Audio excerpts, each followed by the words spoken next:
ভারতীয় প্রত্নতত্ত্বের জনক কাকে বলা হয়? Alexander Cunningham.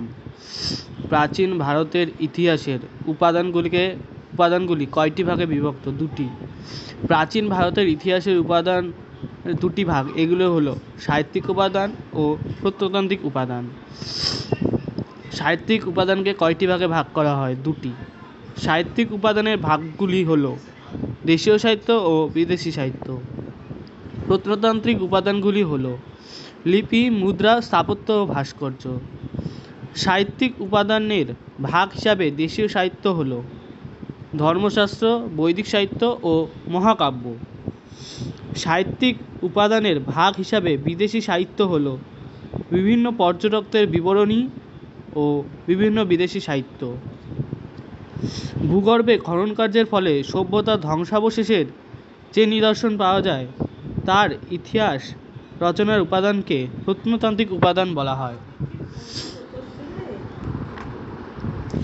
ইতিহাসের রচনা সভ্যতা নির্ণয়ে কোন উপাদানের উপর বেশি নির্ভরশীল? প্রত্নতান্ত্রিক।